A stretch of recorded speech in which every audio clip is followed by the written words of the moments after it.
Bismillahir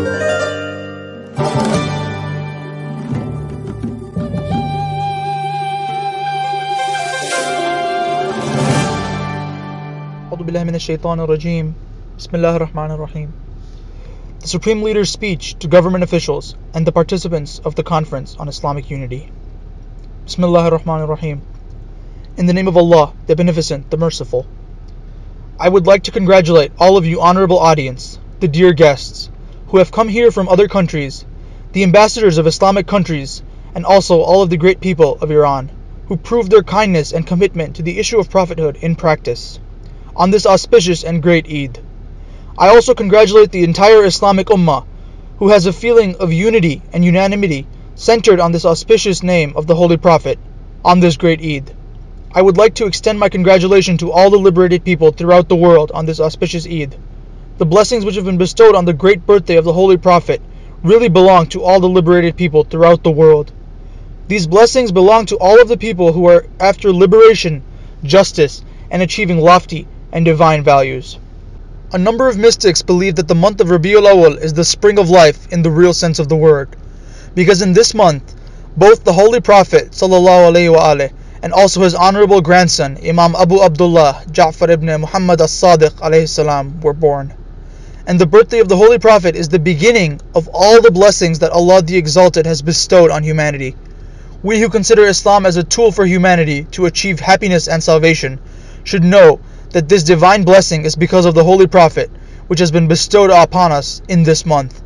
In fact, we should consider this great birthday as the beginning of all the blessings with which Allah the Exalted honored the human community, the Islamic Ummah, and the followers of truth. It is not enough to merely celebrate this birthday anniversary. We should primarily strengthen our spiritual relationship with the Holy Prophet. The world of Islam should strengthen its spiritual and emotional relationship with the Prophet on a daily basis. This is the common ground between all the Muslims throughout the world. Those whose hearts beat for the formation of the Islamic Ummah should rely on this issue, the spiritual and emotional relationship with the Holy Prophet. That is to say, they should primarily make a serious decision to follow this great personality in all the issues. In a number of Holy Quranic ayahs, or verses, certain points have been explained about the Holy Prophet's behavior, his political behavior, the kind of government he had, and his feeling towards the people, whether towards Muslims or non-Muslims. The moral education of the great companions of the Holy Prophet and their behavior show the kind of orientation that Islam and the Holy Prophet adopted towards education of the Islamic Ummah. We should practice these in our own lives.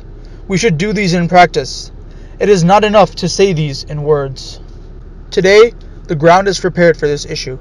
Islamic awakening is a truth, and it has happened.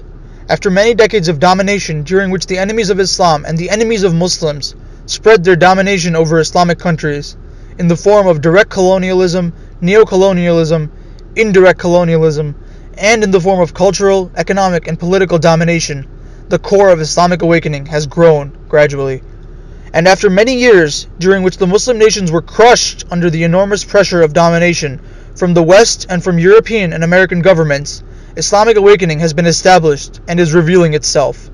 Today, people throughout the world of Islam feel that Islam is their tool for achieving dignity, glory, and independence. Thanks to Islam, all the national dreams of a nation can come true.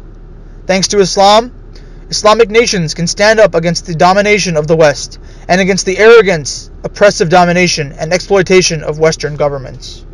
And the West has to retreat. Today you can see this in the world of Islam. More than 30 years ago, this event took place in Iran. Today, we also see this in other places in the world of Islam, such as in North Africa.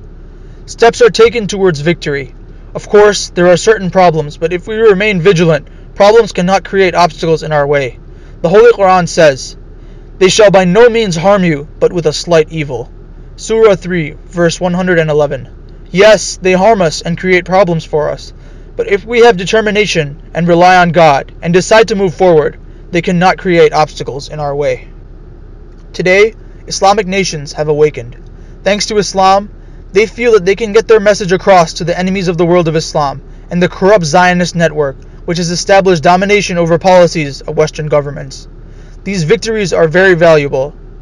Allah promised you many acquisitions which you will take. Then He hastened on this one for you. This is part of the divine promise which was fulfilled. and held back the hands of men from you, and that it may be a sign for the believers, and that he may guide you on a right path. Surah 48, verse 20.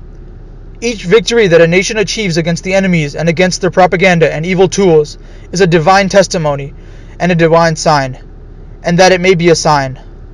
If you move forward, you will achieve results. Today the world of Islam is faced with the plots of enemies. I would tell you, dear brothers and sisters, whether you are Iranian or non-Iranian, that today the enemy's most important tool for confronting Islamic awakening is creating discord. They want to pitch Muslims against Muslims, destroy Muslims at the hands of Muslims, and keep them busy with conflicts. What is better than keeping Muslims busy with conflicts for the enemies of Islamic independence? Since the very first day that the Islamic Revolution achieved its victory, they pursued the policy of creating discord among our nation and our country. But the Islamic Republic stood up against this plot with absolute determination. We announced, our magnanimous Imam Rahmatullah Alayh announced, and the Iranian nation repeatedly stressed throughout his lifetime and after his demise, that we believe in Islamic brotherhood. We condemn any rift amongst Muslims. This is exactly the opposite of what the enemy's agents, who use any small incident to create discord, want. If you take a look, you see that today the policies of the enemies of Islamic awakening in North African countries is to create discord. This is the policy of global arrogance. They want to make them kill one another and pitch them against one another. The cure for this disease is a feeling of unity between Muslims. Muslim nations should become united. Inside each country, different groups, different denominations, and different parties should hold hands. They should not let religious, political, and partisan differences and differences of opinion dominate their major moves so that they can stand up against the enemies. Today, this is the only way. The enemies try to create discord by using all kinds of tricks. You can see this. When Muslims busy themselves with conflicts, the issue of Palestine and standing up against the greed of America and the West will be sidelined, and the enemies will find the opportunity to hatch their plots. Today, we can see that the West has started a new movement in Africa in order to dominate African nations and to maintain their presence again in the lives of African people. When the fire of discord is kindled, the enemy finds the opportunity to do anything. What disasters they are creating in Pakistan, our neighboring country, under the pretext of differences in this country. How they make a group of people kill another group of people in Syria. How they completely silence the voice of a nation in Bahrain. They deprive a nation of everything. How they pitch the people against one another in Egypt and other areas. These are the policies which may have been shaped as a result of certain individuals' personal and religious motives. But the main plot has been hatched by the enemies. I do not accuse anybody of intentionally or willingly hatching the plot of the enemy. But I firmly say that each kind of discord among Muslim nations or inside each Islamic country means that they are playing into the enemy's hands. This is a kind of help offered to the enemy, and everybody should take the issue of unity seriously. Primarily, elites, including political, religious, academic, and seminary elites, should be aware of this. Elites, wherever they are, should do this. In our country, everybody should take the issue of unity seriously. Creating religious discord among different Muslim groups is a great danger. If the enemies can fuel a fire of sectarian discord somewhere, extinguishing this fire is one of the most difficult tasks. We should prevent this from happening. This is not possible except if the elites in each country show their initiative and make efforts to preserve their purity.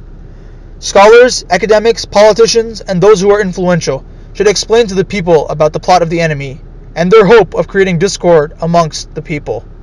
Islamic countries, Islamic parties, different orientations and different Islamic denominations, and between Sunni and Shia. They should inform the people about this. This is a great danger which the enemies have been involved with. The English have a long history in this regard. We have read about them in books, and we can see what they have done to create discord. They know how to do it, and the others have learnt it from them. They are busy trying to create discord among Muslims, but we should avoid discord. We should not fuel the fire by arousing shallow and vulgar feelings. This will burn the fate of nations. It will completely destroy them. And it will help the enemies of Islam, the enemies of Muslims, and the enemies of independence to succeed in their goals, and it will help them hatch their plots.